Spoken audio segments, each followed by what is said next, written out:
All right, guys, how you doing today? We're in section 11.5, matrices. And so, what is a matrice?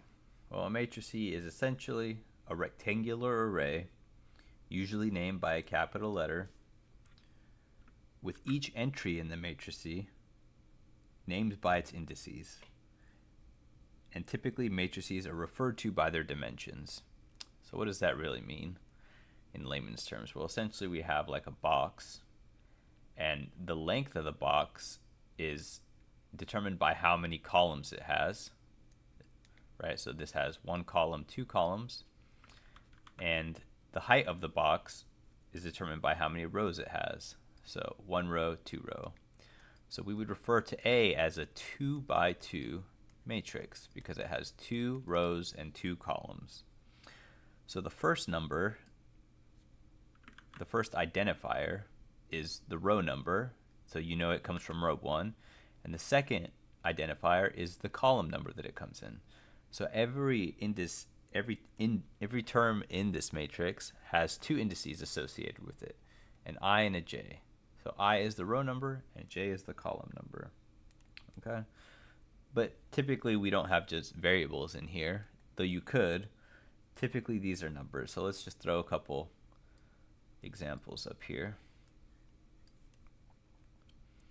And then we'll kind of categorize them by their row and column size.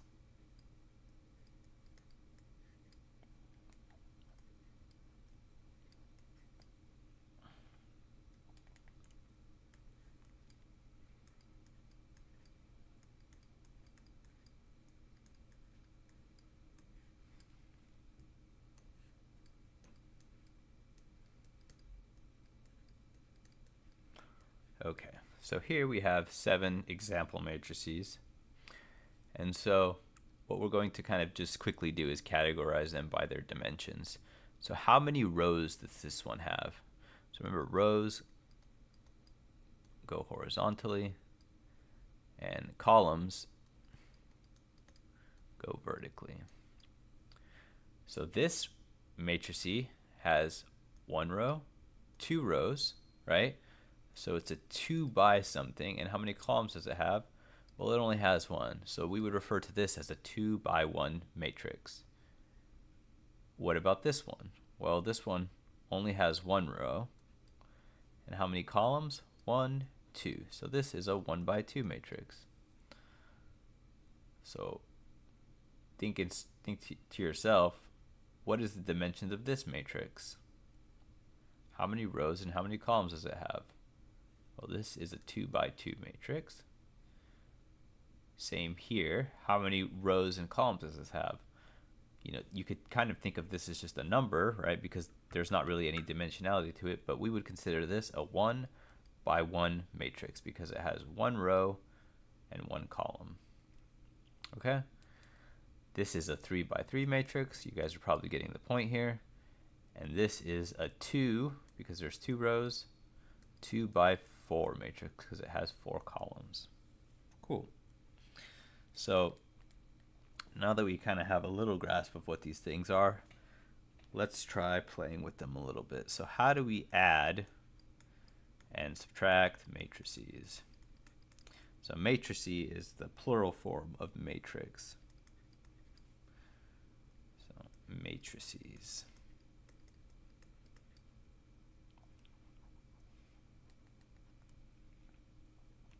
So if we think about everything we've done up to this point, when can we add or subtract things? Only when they are like terms. So if the two matrices do not have the same dimensions, you cannot add them. So for instance, this is a 1. This has 2 rows, 1 column. It's a 2 by 1, right? This matrix has 1 row, 2 columns. These are not the same dimensions, and so you cannot add them, right? We can only add stuff when they are like terms. So let's go through an example where we do have something that is the same dimensionality or like terms. So what if we wanted to add this matrix 1, 2, 3, 4 to itself? How do we do this? Well, addition, pretty straightforward. You just take the entry and add it to the entry that matches it in the other matrix, right? So since this is the element in the first row and the first column, you add it to the second matrix that's in the first row and the first column. So for instance, if I had A and my matrix A was A11, A21, and I wanted to add it to B, which is B11, B21, A plus B would be A11 plus B11, A21 plus B21, right? So we're adding the things that have the same indices to the other matrix with the matching indices. So like I said, this should be pretty straightforward. 1 plus 1 is 2, 2 plus 2 is 4, 3 plus 3 is 6, 4 plus 4 is 8. Okay, and subtraction essentially works the same way. So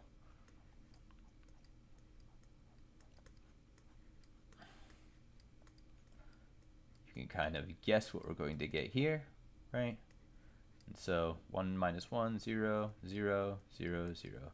And this is called the zero matrix, right? This is different than the number 0. Cool.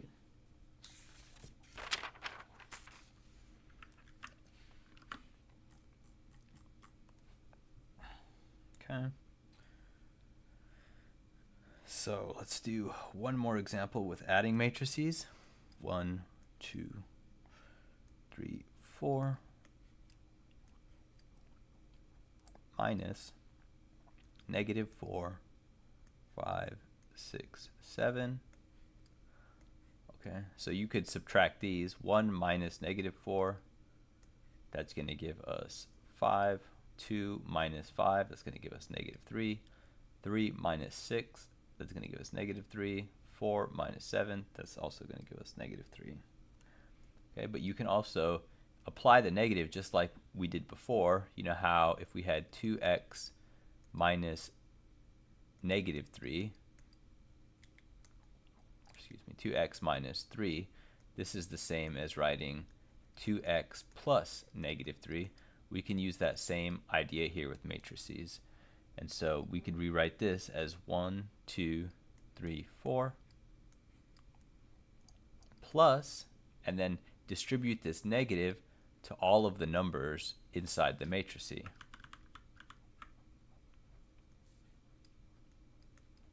So the negative times the negative makes it a positive 4. This makes this a negative 5, negative 6. Try writing that again. And a negative 7. And now when we add these together, 1 plus 4, you'll notice that we get the same matrix up here. 5, 2 plus negative 5, that's negative 3. 3 plus negative 6, that's negative 3. And 4 plus negative 7, that's also negative 3. Okay. So, and this idea here follows with what we're going to talk about here, which is called scalar multiples of a matrix. So what does this mean, really? This just means like what happens when you multiply a matrix by just a number. You're not multiplying two matrices together, but you're just multiplying a matrix times a number. So this could look something like C times A, and to save space I'm just going to do a small matrix. So 2 by 1. Wrote that backwards. Row 2, column 1. And so what does a number times a matrix look like? Well, it's the same as just putting the number multiplied to it on the inside, which hopefully seems pretty intuitive. So what does that look like in practice? Well, so let's say we have a matrix B, and let's call the matrix B 1, 2, 3, 4. What does 3 times B look like? Well, 3 times the matrix B. This is equivalent to just multiplying the 3 to all the entries inside the matrix. So 3 times 1, that's 3. 3 times 2, that's 6. 3 times 3, that's 9. 3 times 4, that's 12. So hopefully that seems pretty intuitive.